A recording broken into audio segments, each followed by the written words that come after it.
Oh mga kababayan, ngayong kumpirmado na natatakbo nga sa pagkasenador si Atty. Rowena Guanzon sa 2028. Ang isang katanungan na lang mga kababayan, kung saan siya magpapa-line up.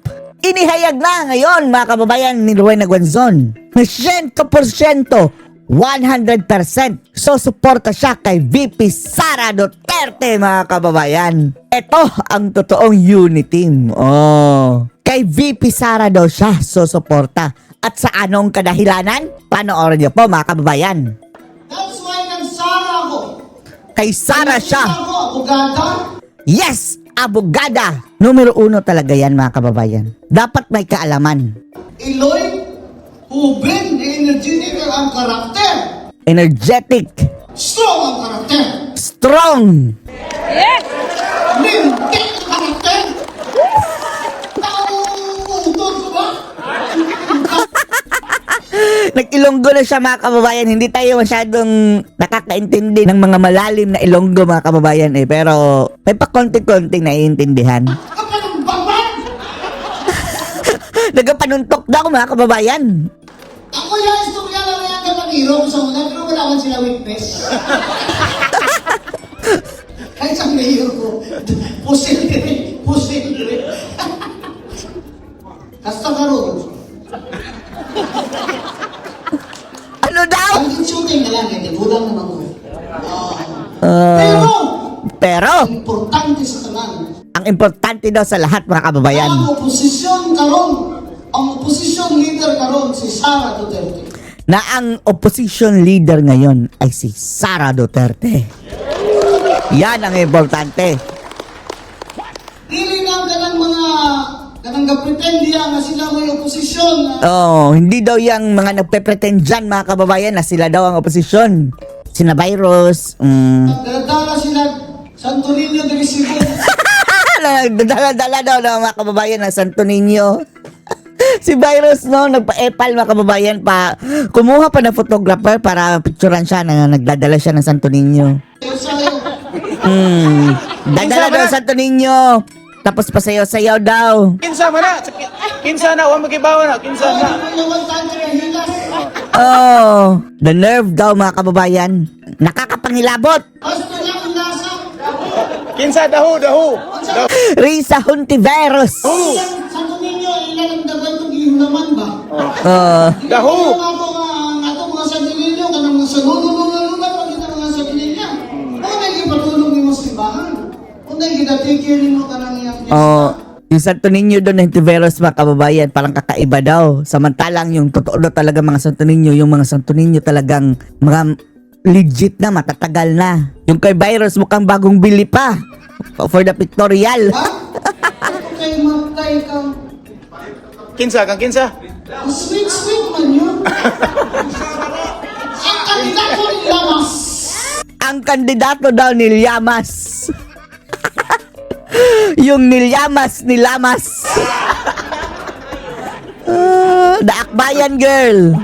Si Luke Espiritu, at taga-bakunod, na net test, iyon siya recently. Si Luke Espiritu daw mga kababayan recently, meron daw sinabi. Luke Espiritu, yung ano ha, yung parang baliw din mga kababayan na obsessed sa mga Duterte. Ang Duterte, ang tunay na oposisyon. Maging yun daw mga kababayan, inacknowledge siya si Sara Duterte ang tunay na oposisyon. Hindi daw ang grupo nitong Virus na ito. Kasi siya lang ang nagsasalita kontra kay Marcos. Na pinapalisayan niya at ipakulong niya yung mga magnanakaw dyan. Kaya mananalo si Sara Duterte dahil hindi kayo sumisigaw na ipakulong niyo si Vivian. Yan mga kababayan. Si VP Sara, ang kampo ni VP Sara ang totoong oposisyon. Yan ang problema dyan sa napapanggap ngayon na oposisyon. Sina Hontiveros, sina Dilima. Isipin nyo na lang ha, for the first time mga kababayan, kakampi lahat ni Bangag, ang majority at minority ng Congress. Ang leader mga kababayan ng minority ng Congress ngayon, tinanggal nila si Erice dahil kumukontra na kay Bangag. Pinalitan kay Dilimang Saba. Nung Espiritu, ako hindi nabilibig ko ni mga Ilonggo, hindi suicide kami yan. Sinong Espiritu na yan nagsiling? Kung ino pala na yan nagsiling si Atty. Paras. Sa espiritu na yan, silip sila. Jing Paras. Tatakbo din ba ito? Andun din si Kiko Barsaga, mga kababayan, no? Pero hindi pa siguro yan qualified mag-senador. Bata pa mayroong mga kababayan 'di ba? Age requirement. Tapos andun din si Panelo. Yan, pwede yan tumakbo, mga kababayan. Qualified na qualified, gusto natin yan. So maniwala sila dapat. Kasi takusan nila ng iba ang mga leftist sumama kay Lene. Diba? Ang mga leftist daw, mga kababayan, makaleni. Ang makabayan sumama kay Lene. Ang makabayan kasama kay Lenny. O paano na to? Di ba friends sila ni Lenny, mga kababayan? Ayaw niya makilinya. So fishy, mga kababayan, no? Yung Although number 1 si Sara, grabe, mga kababayan, 49% na 48. Sa latest survey, presidential. Ang second, mga kababayan, si Lenny, 28. Really? 28? Si Lotang Robredo, 28%? Ang bayan sumama kay Lene. Yung ang bayan at makabayan, isa lang sila noon. Akbayan, makabayan. Pero si kakalas na kay Lenny, mga kababayan, si Rowena Guanzon. Kay Sara siya. Mabuti naman. Nag-away, magkamatayan man sila. So dito, ang mga ang kapagawa pa dun sa bayan, kontra kay na sila. During yan wala man na sila. Yung akbayan daw at saka bayan muna. Kalaban daw sila dati, mga kababayan.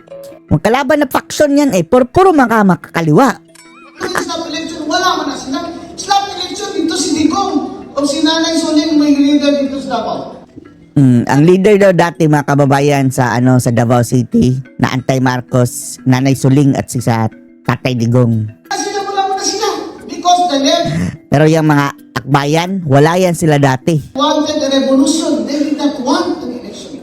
They wanted revolution. Kay sure man ko, At bakit daw siya nagsara Duterte? na kung si Sara Duterte mo daw, mapriso mo din sila. Dahil sure daw siya, mga kababayan. At kung si Sara Duterte ang mananalo, talagang makukulong ang mga ito. Ito mga kurakot, mga kababayan, sa gobyerno. Dahil siya ang totoong oposisyon ngayon, mga kababayan, lumalaban sa mga Marcos. Pero yung mga makakaliwa, sila Lenny, mga kababayan, na niligawan na, binigyan na ng 500 million na proyektong gym lang. Wala, absurdo yun si Bangag. Pag si Sara, talagang kulong yan. 8 na kabulan, magsa na katuin. Wala galing mga 8 months na, mag-iisang taon na. Simula nung sinabi niya mahiya naman kayo. kasuhan si Martin Luther King Romualdez. Hindi nakasuhan si Martin Luther King Romualdez. Ano ba ito sila? Ano nga bertud kung sa mga taga-ilong ko, mga gulang pa? Ano nga bertud? Anong bertod ang mayroon nito? Bertud? Ano nga magic? Mga anting-anting Ano nga power ni? Nga hindi gini siya madutlan. na hindi talaga natatablan. Kahit mo siya balita mo, napadala sa ina. Damo balita. Kangawat lang. Ang dami daw maletang pinadala. Hindi niya lauglaho niya. So, una niya pangawat niya, guilty na kayo sila kung mga 10% sila. Dati daw 10% lang. Si Bongbong, 25 billion. 25%. Si Bongbong 25%. Sa 100 billion. Sino nagsabi niya? Sa 100 billion, 25 billion sa kanya. Sino daw ang sabi niyan? Si Sandico. Si Zaldico ang nagsabi. Hindi sumasagot. Piso. Hindi siya sumasagot na nagdadinay na maputol na yung ugat niya ba? Di ba kung yan totoo, parang sisigaw talaga ako, maputol na yung ugat ko ba? Di ba? Yan ang nakakapagtaka, mga kababayan. Dahil kung hindi yan totoo, parang mapuputol na daw yung ugat mo sa galit na pag-deny dyan na hindi yan totoo, hindi ako magnanakaw. Pero ngayon sila, I will not dignify it with an answer. Yan lang. Ilan ka na binoto, hindi ka na binoto. Piso. Sana hindi maging sila mo, Juan, kay tago na sila, kay Bakit hindi daw sila ganyan ang reaksyon nila, mga kababayan, yung mga sinasabing nakatanggap ng maleta? Dahil nagtatago na sila. Gusto nila patayin ang issue. kasuhan sila. Dahil makakasuhan sila. Kung saan man yung klaseng administration, Anong klaseng administration ito? pinamag man eh. Binangag! Pambangag daw, mga kababayan. Bangag na administration ito. Economy is down. Economy is down. Foreign investments down, crash na. Illiteracy is up. Illiteracy is up. Kamangmangan. Dito, speaker pa dun sa UN Commission on Women in the Andun si Bongbong doon. Nagpa-speaker pa sa UN Women's Convention. yung sipon. Tumulo yung sipon. Ay!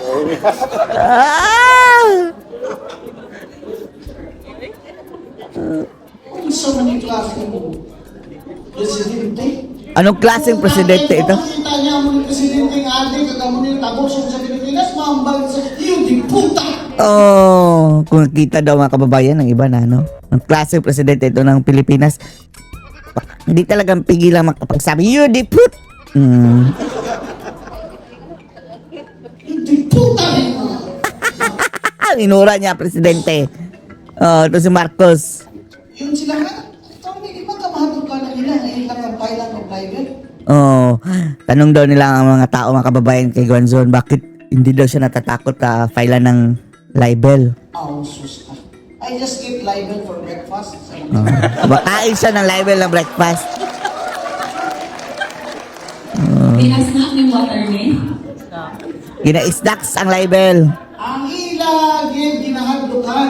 Nakita nga por Sara Duterte nga magtalaw kita. Alam niyo yung talaw? Na maduduwag kayo.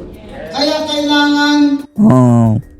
Yan daw ang gusto nila mga kababayan, na maduwag tayo, yung mga Duterte. Kaya huwag kayong magpatakot. piliin niyo ang words niyo sa social media. Kasi hindi naman kayo Rowena Gonson, baka hablang nila kayo, kagaya ni John Abines, sige na namin ipapwesa si John. Pero careful pa rin daw kayo mga kababayan, na piliin ninyo ang inyong mga words sa social media dahil hindi daw kayo katayan ng Guanzon na okay lang na harapin niya mga kasong iyan. John, magalit tayo. Hindi ka na. Ihambang ko na dyan yung make-up mo. Kaya, gusto ko na namin. Kagaya ni John Abines daw mga kababayan, yun dyan, John, ano sabi na? Sila Winnie lang taga-piyansa. Si Abulis may taga-piyansa. Pero hindi tayo dapat maduwag. Kasi Hindi daw yung tayo. posisyon tayo eh. I-mention sila. Di ba? Dapat naka-attitude din sa kampanya nito. Kailangan manalo tayo dito eh. At huwag kayong maniniwala na panalo na tayo. Kung sino na naniniwala na manalo ka na, hindi ka nag-iisip. Dapat tinignan mo kanina yung lecture ni Prof. Malutikia. Tatakbo din ba si Malutikia mga kababayan? Magaling din, no? Pwede rin maging senador. Hindi pa tayo panalo. And the only way manalo tayo is kailangan kugihan kay Tato Kagabi. Right now, wag pa kampante daw mga kababayan. Dahil alam naman daw natin na pwedeng dayain. Kugihan kay Tato. Kaya remember, the young people, 60% of the votes, no? Hindi Junior. Kung ayaw yung kalipag, when you do community work, do not forget the sectors. Do not Ang forget the kababayan sectors. mo, Mga bading daw mga kababayan. ay kalipin ng mga bayan, ng mga teachers, mga tomboy, Mga tomboy. at mga trans, at mga, actually, mga Mga nagsakay sa Rainbow Attorney. farmers, mga ganun. Farmers. Yung dati, no, budol na budol tayo sa farming ng Bangag. Agriculture secretary pa siya, tapos nag-ano lang pala ng mga smugglers sa agriculture, mga kababayan, scholar. The target votes is 60% is 44 years old and below. Okay? So, tama yung sinabi kanina ni Ed, na huwag kayong maging exclusive na, ay dito na sa DTF, so una, dito na sa kuwan, di ko, lagay na nga. Kaya kinailan magdubanta. Mas mabuti daw mga kababayan na mas marami tayong maingganyo ng mga botante. Ikaw, di naman ka pwede mga dugang. Addition daw. Kailangan natin magdagdag. Di naman ka pwede piharon. Aray. Kinailan mabigo ka. Di ba lang? Kung sila ninyo, si Rowena Gonson nagsara na karon. Importante ito mga kababayan. Huwag awayin si Attorney Guanzon dahil mayroon niyang supporter sa mga dilaw na makakonvince niya mga kababayan na buboto kay VP Sara Duterte. Ngayon sila, kay BTS mo na. Okay lang mo ninyo sa inyong itawag na Wala daw siya pakialam mga kababayan kung anong itawag daw sa kanya. Kahit tawag daw siyang TDS. Remember, I and my family were anti-Marcelo, anti-Marcos ever since I was 12 years old. Kung saan ang Marcos, insisted kami, hindi talaga, nag-aaway talaga kami dyan sa politika. Basta ayaw niya sa Marcos period. To think na ang laki ng risk namin ng confiscation ng aming properties nung time na yun yung Cory versus President Marcos. Ginawa pa rin namin. Kasi that was the right thing to do. So kailangan mga higala, kung na-convince na sa ating mga kaingod o mga amiga, make sure na ang issues na doon na. Ano yung hira karon sa Iran versus Israel na sinabi ni Bong Barsaga. Ano yung epekto niyan sa ating mga OFW? Kahapon sa airport, may interview ako. Sabi niya, survivor ako ng Dubai attorney. Ay, naka-win ka, salamat. Niya, ipadala ka Gcash ni BBM? Hindi naman siya, ikaw siya yung bayad sa inyong ticket. Oy, sure ka? I-check lang doon kayo. Hindi naman siya nagawa. Padala ka niya Gcash. Sabi lang ni BBM, padalan sila ng aeroplano? Wala naman. Padalan sila ng komplete? Wala naman. Ito ang Marcos Gang Administration na wala yun siya balagtyagon, wala kalipusuon para sa mga taong publiko. Amo na nga kamo, you carry the message of Sara Duterte. You carry the message of Sara Duterte that she has a heart for the poor. Because, remember, more than 50% of Filipinos are poor and hungry. So, hindi lang yung politika natin. Remember always to add that. Grabe na niya ang bulugbok na ekonomiya, grabe na ang mga illiteracy, kailangan talaga magreforma. Reform. And the only way makareforma ka sa gobyerno is kailangan matalo ang BBM gang at si Sara Duterte ang presidente. Yes, yo. Oh, anong masasabi dito mga kababayan?